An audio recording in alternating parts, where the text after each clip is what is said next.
Assalamualaikum warahmatullahi wabarakatuh. Tuan-tuan, saudara-saudara, ibu-ibu dan bapak-bapak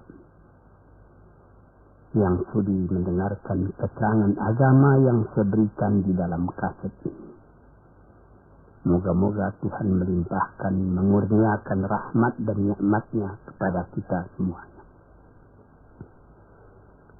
Saya akan membicarakan suatu ayat yang bertemu di dalam surat Al-Baqarah. Bunyinya, Allahu waliyul ladzina amanu yukhrijuhum minadh dhulumati ilan nur walladzina kafaru awliya'uhumut taghut yukhrijunahum minan nuri ila dhulumat. Artinya, Allah adalah menjadi pemimpin bagi orang-orang yang beriman, orang yang mempunyai kepercayaan yang teguh.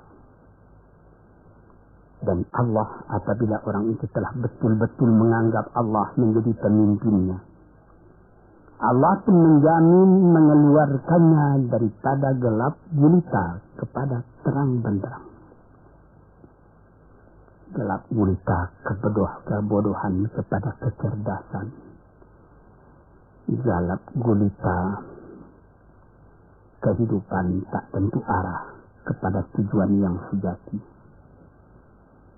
Sebaliknya, orang yang kafir yang tidak percaya kepada Allah, maka sebaliknya yang terjadi, daripada terang benderang dia akan dipimpin oleh taghut,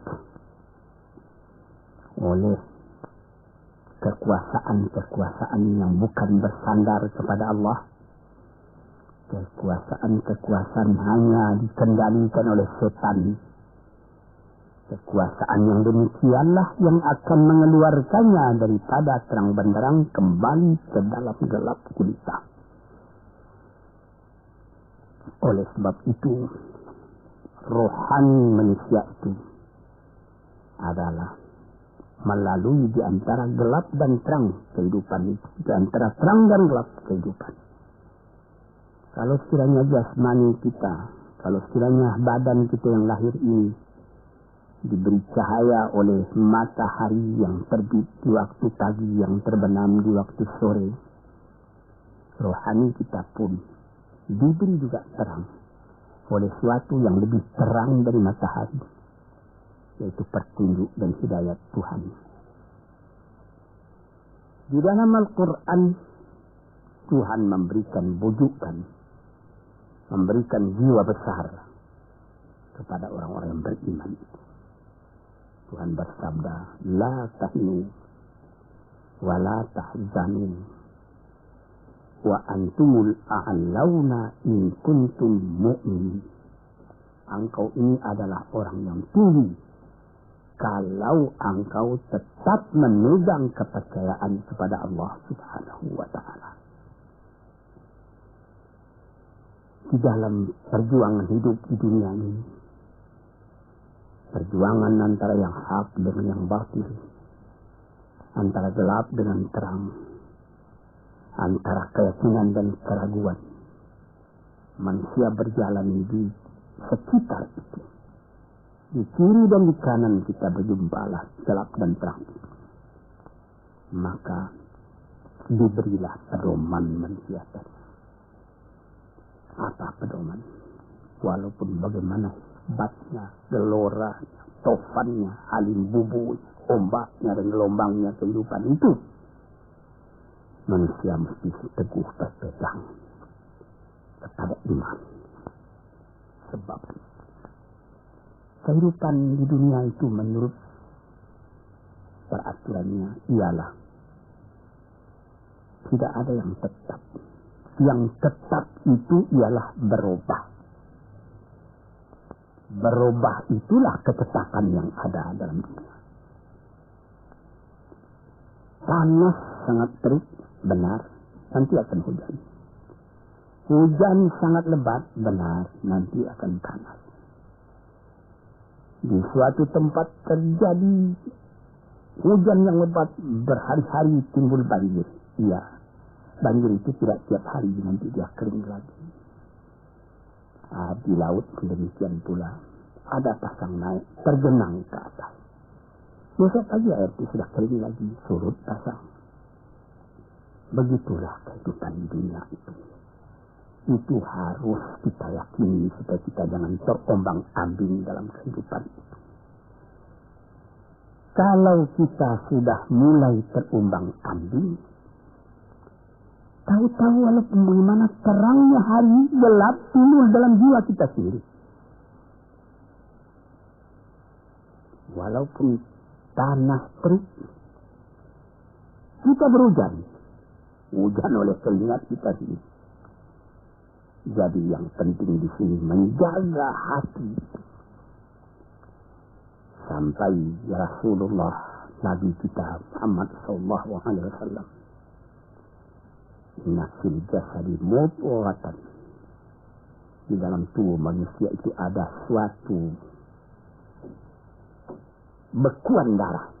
Idza salahat salahal jasadu kulluhu wa idza fasadat fasadal jasadu kulluhu.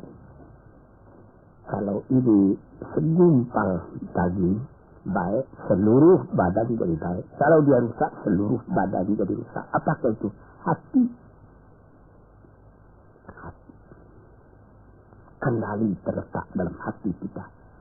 Hati artinya penuh. Bukan dia berarti pada daging, tapi pada hati dari hati, isi dari hati, atau juga akal kita. Sebab itu, maka kalau satu waktu saya pernah mengajarkan doa yang mengandung 8 sifat-sifat lemah menghilangkan kemerdekaan manusia. Hari ini saya pun akan mengajarkan doa yang diajarkan juga oleh Nabi, bagaimana menjaga hati tadi. Di situ dalam doa itu ada tersebut 4 perkara. Apa tersebut? Allahumma inni a'udzubika min qalbin la yakhsha'u wa min 'ilmin la yanfa'u wa min nafsin la tasba'u wa min du'a'in la yusma'u. Jadi 4 perkara. Yang pertama, Allahumma inni a'udzubika min qalbin la yakhsha'u. Aku sangat berlindung kepada Engkau ya Allah, janganlah sampai terjadi hati saya itu tidak khusyuk lagi. Ini bahaya. Mulai bahaya mengancam kepada manusia kalau hatinya tidak khusyuk lagi. Hati khusyuk yaitu hati itu tentu jelas tujuannya kepada Allah. Allah menjadi pegangannya. Allah menjadi bentengnya. Allah menjadi ingatannya. Allah menjadi tujuannya.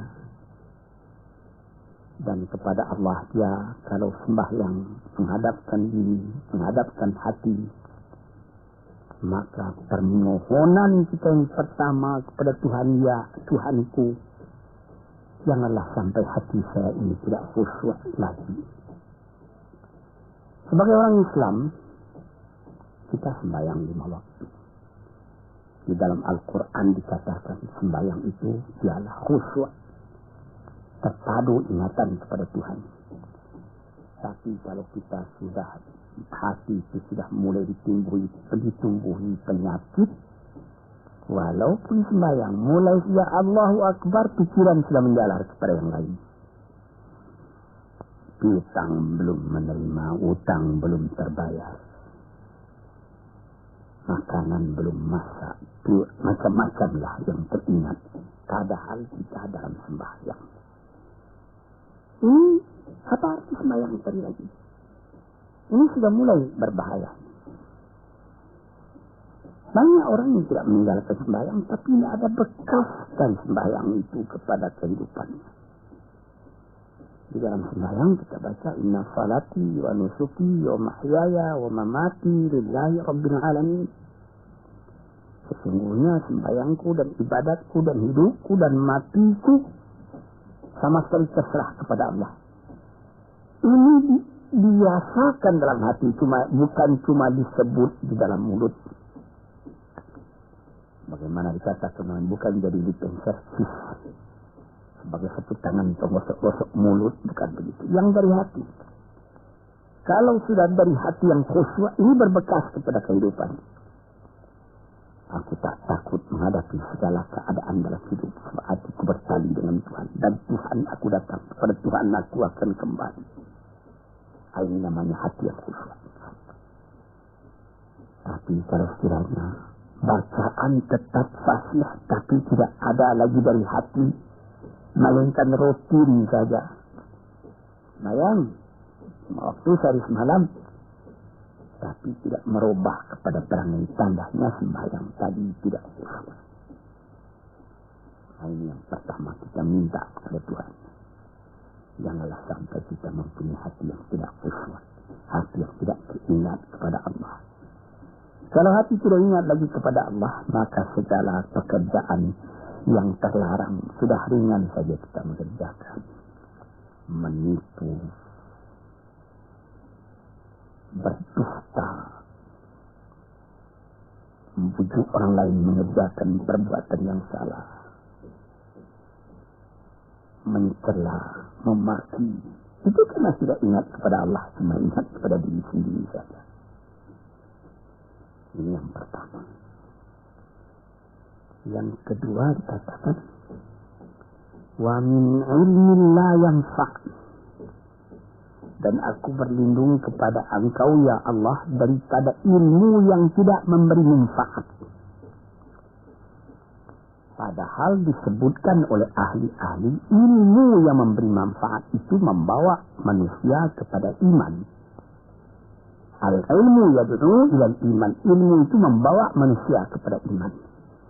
Sekarang sudah ilmu banyak, tapi tidak membawa kepada iman, melainkan membawa kepada celaka. Sudah maju kepandaian orang, ilmu, pengetahuan orang, teknologi orang, sains orang, knowledge orang, dan segala macamnya. Tapi tidak ada manfaatnya kepada manusia. Cuma bahaya karena ilmu tadi yang datang kepada manusia. Sebagaimana ilmu manusia di abad ke-20 yang sangat penting, yaitu tentang tenaga atom. Maka timbullah bom atom, bom hidrogen, nuklir, sehingga manusia diancam sekarang ini oleh bahaya atom itu di mana-mana. Apabila kita lihat di televisi, bagaimana mengadakan demonstrasi di Australia, di Jerman Barat, di tempat-tempat yang lain, melihat bagaimana bahaya atom itu kalau terjadi perang dunia yang ketiga. Ya Rabbi ya Karim, bom atom yang jatuh di Hiroshima itu belum ada artinya dibandingkan dengan bom yang sekarang, yang sedang disimpan oleh kerajaan-kerajaan, oleh negara-negara besar untuk menghancurkan. Ini ilmu, tetapi ilmu yang membawa bahaya, bukan saja tidak memberi manfaat, bahkan memberi bahaya. Di sini terasa oleh kita bahwa ilmu yang ada itu pun mesti dikembalikan atau dikendalikan oleh iman. Kalau tidak, maka nyawa manusia ini akan dipandang sebagai sampah saja. Dijatuhkan satu bom hidrogen ke dalam kota Jakarta ini, na'udzubillah min dzalik, umpamanya dimasuki ke kota Jakarta ini satu bom hidrogen saja, itu sudah habis penduduk Jakarta yang lebih dari 5 juta. La haula wala quwwata illa billah. Minta kepada Tuhan, ya Allah, majulah ilmu manusia, majulah teknologi manusia, tetapi jangan hendaknya kemajuan itu membawa kepada bahaya. Jangan ilmu pengetahuan itu membawa kepada yang tidak memberi manfaat. Ini doa yang kedua kepada Allah Tuhan sarwa sekalian alam. Yang ketiga disebut lagi wa min nafsin la tasba'u, dan aku berlindung kepada Allah daripada nafsu, daripada diri, daripada daripada tiap-tiap masing-masing diri ini yang tidak merasa kenyang. Ini juga bahaya besar. Inilah yang menimbulkan penjajahan di dunia. Inilah yang menimbulkan, disebut dalam bahasa Arab, al-ghazwul fikri, penjajahan. Sesudah perang dunia kedua sudah banyak negeri-negeri yang merdeka, tetapi sekarang timbul lagi penjajahan baru. Apa? Penjajahan pikiran.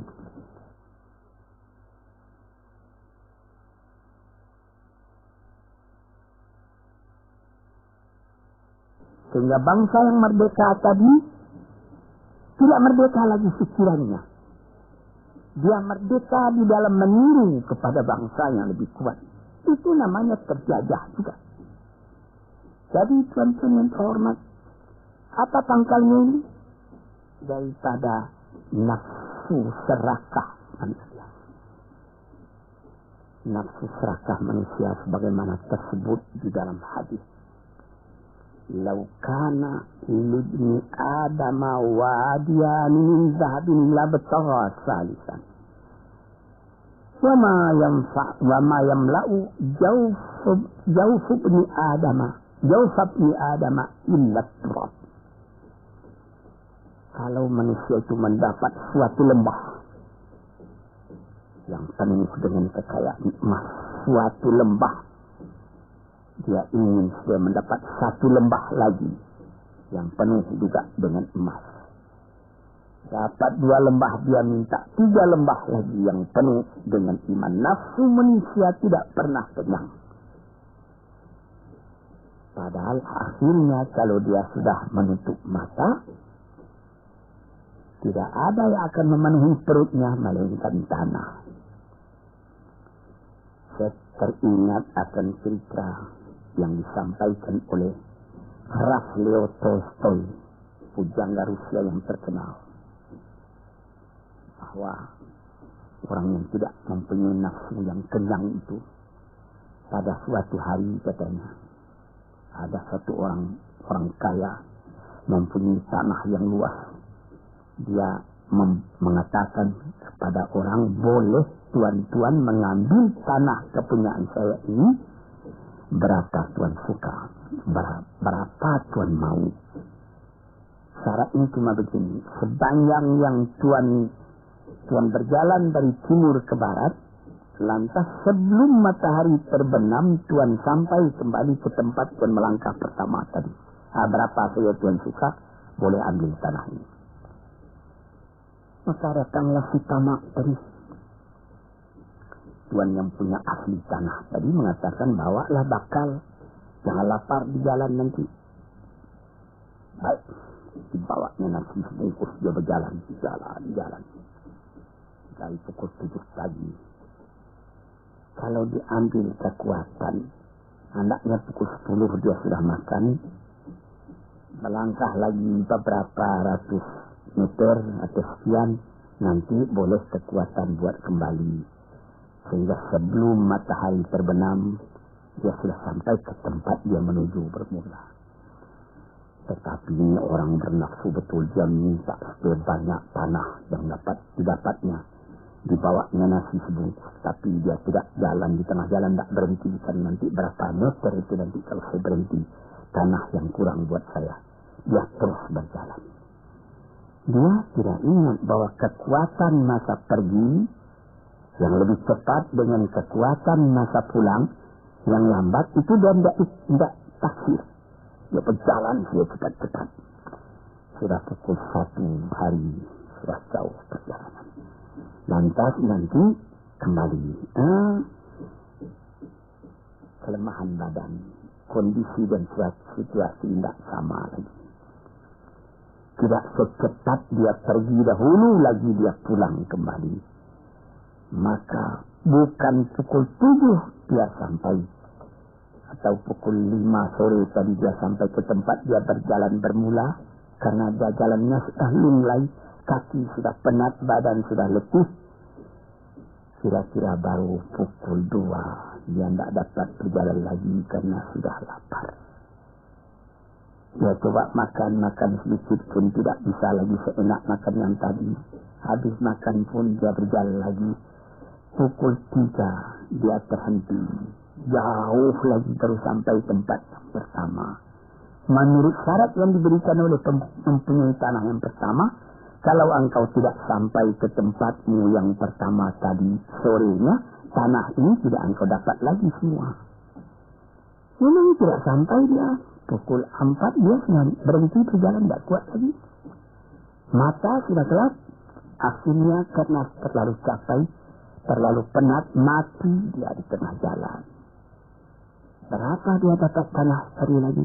Cuma sepanjang badannya untuk kuburannya, yang lain tinggal semua. Ini satu misal yang dibawakan oleh Ralph Leo Tolstoy yang sesuai dengan hadis Nabi tadi. Nafsul la tasbah, diri manusia yang tidak pernah merasa kenyang. Kita berkehendak tidak berbatas, tapi tenaga kita sendiri berbatas. Ini sekali tidak difikirkan oleh manusia. Dia punya angan-angan, dia punya macam teori yang dikeluarkan. Dan lupa bahwa nanti tenaganya itu akan terbatas karena sakit, karena lapar, karena tua. Bagaimana pepatah dari nenek moyang kita? Tanda-tanda dikirimkan lebih dulu bahwa kita tidak selama lagi di sini. Apa? Rambut, gigi, mata sudah mulai kabur. Uban sudah mulai bertabur. Gigi sudah mulai gugur. Kulit sudah mulai kendur. Kalau mata sudah kabur, uban sudah bertabur, gigi sudah gugur, kulit sudah kendur, sudah 4 perkara. Yang kelima ialah pintu kubur. Nah, ini kerap kali manusia lupa yang bisa. Sebab itu dikatakan, ya Tuhanku, janganlah sampai aku ditumbuhi oleh penyakit nafsu yang tidak mau kenyang-kenyang itu. Nah, ini. Kemudian itu timbul lagi doa yang keempat.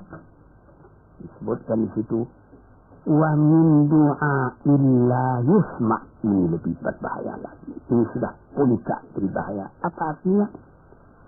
Dan aku berlindung kepada engkau ya Allah daripada doa yang tidak didengar lagi. La ilaha illallah. Mendoa ya Allah kasih aku ini, kasih aku kesempatan, tapi tidak didengar lagi.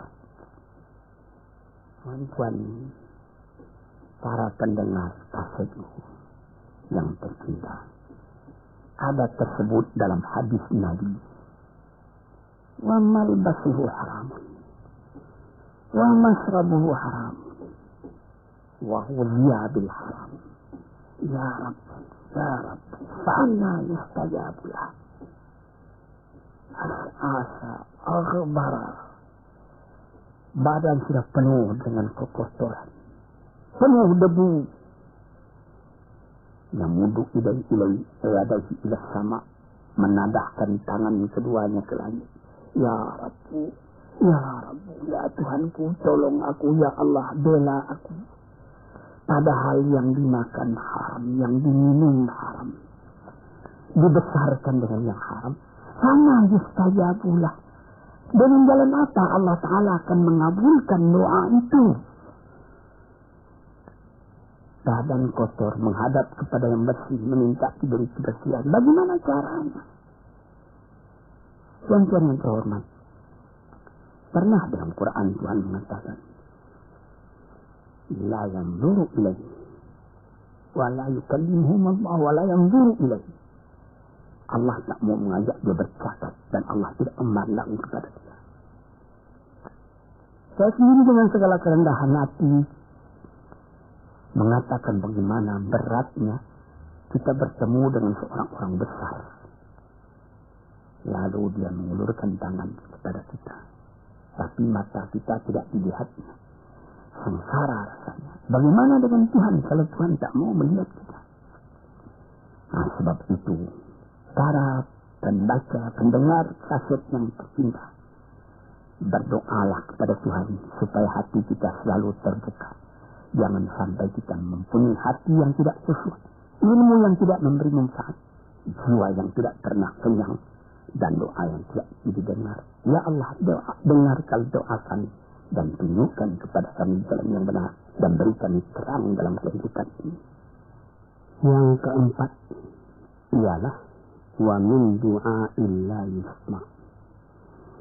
Dan aku berlindung kepada Engkau ya Allah, jangan sampai doaku tidak terdengar, tidak didengar oleh Tuhan. Sebagaimana kita tahu, doa itu adalah mukhul ibadah, tulang sum-sum kepada ibadat kita sendiri kepada Tuhan. Segala perbuatan kita patrikan dengan doa, dengan harapan mudah-mudahan diizinkan oleh Allah, disampaikan maksud kita, macam-macam yang kita minta kepada Tuhan. Tapi kalau doa itu sudah tak diperdulikan lagi oleh Tuhan, apa celaka kita, apa daya kita, apa upaya kita? Di sini kita melihat apa sebab maka doa tidak didengar oleh Tuhan, tidak diperkenankan oleh Tuhan. Tentu saja bukan dari salah Tuhan, melainkan dari salah kita sendiri. Di dalam Al-Quran dikatakan iyyaka na'budu wa iyyaka nasta'in. Al-Fatihah disebut, kepada Engkaulah kami menyembah ya Allah, dan kepada Engkau kami minta tolong. Tapi dengan tidak sadar, kerap kali kita berbuat terbalik. Iyyaka nasta'in wa iyyaka na'budu, kepada Engkau kami minta tolong, lalu kepada Engkau kami menyembah. Minta tolong dulu baru menyembah. Minta tolong banyak-banyak, tapi terima kasih tidak ada. Tentu saja tidak didengar oleh Tuhan. Di dalam satu hadis tersebut, Asa al-Rabbar yamuddu yadaihi ila sama'i ya Rabbu ya Rabb, wa mat'amuhu haram, wa masrabuhu haram, wa malbasuhu haram, wa ghudhiya bil haram, fa'anna yustajabulah. Badan sudah kotor, sudah berkerumut, kesusahan, kegelisahan kehidupan terbayang kepada tubuh sendiri. Lalu menadahkan tangan ke langit meminta kepada Allah, ya Tuhanku, ya Tuhanku. Bagaimana Tuhan bisa mengabulkan? Dengan pikiran yang kotor engkau menghadap kepada Tuhan. Kalau tidak terkabul, jangan Tuhan yang disalahi, hatimu sendirilah salahi. Apa yang engkau perbuat dalam kehidupan ini? Di mana terdesak engkau ingat kepada Tuhan. Di zaman kesenangan engkau lupakan Tuhan. Di dalam mendapat percobaan engkau merengek mengadu kepada Tuhan. Jiwa yang seperti ini janganlah sampai timbul pada diri kita sendiri. Saya sudah mengalami apabila saya berhadapan-hadapan dengan orang besar. Saya ingin dia menghadapkan matanya kepada saya. Apa kabar saudara? Kabar baik. Dia lihat mata saya lihat mata dia. Tapi kalau ketika dia bersalam dengan saya, dia melihat kepada orang lain, bukan main sakit hati saya. Apa salahnya maka dia begitu? Mengapa tidak saya yang dipandang? Sedangkan dengan sesama manusia lagi begitu perasaan kita. Bagaimana dengan Tuhan? La yanzuru ilaihim wa la yukallimuhum. Allah tidak memandang sebelah mata kepada Allah, kepada kita. Allah tak mau cakap, tidak mau bercakap dengan kita sepatah pun. Langit mana tempat kita bernaung, bumi mana tempat kita berpijak, kalau sudah demikian keadaannya. Ini yang dijaga tuan-tuan yang terhormat dalam doa keempat itu. Hati janganlah sampai tidak khusyuk, ilmu janganlah sampai tidak memberi manfaat, nafsu janganlah sampai tidak kenyang, dan doa janganlah sampai tidak didengar. Saudara-saudara, moga-moga Allah memberikan kepada kita hati yang terang. Sebagaimana ayat mula-mula saya sebut tadi, Allahu waliyul ladzina amanu yukhrijuhum minadh dhulumati ilan nur. Allah lah jadi pemimpin bagi orang yang beriman, sehingga dari gelap gulita dibawa dia oleh Tuhan kepada terang benderang. Walladzina kafaru, tetapi orang-orang yang sudah tidak ada kepercayaannya kepada Tuhan, awliya'uhumut taghut, yang menjadi pemimpinnya bukan Tuhan tapi setan. Dia akan membawa orang itu daripada terang benderang ke dalam gelap gulita. Kita jadi meraba-raba dalam gelap kehidupan. Dalam meraba-raba itu masih ragu entah kemana akan pergi. Maut pun datang. Gelap selalu. Di dunia gelap, di akhirat pun gelap. Na'udzubillah min dzalik. Hadirin yang terhormat, para peminat kaset ini, moga-moga semua ini menjadi kenangan-kenangan kepada Tuhan di dalam perjalanan yang jauh, di dalam keistirahatan hidup, sehingga mendapat ketetapan hati dan tumakninah. Assalamualaikum warahmatullahi wabarakatuh.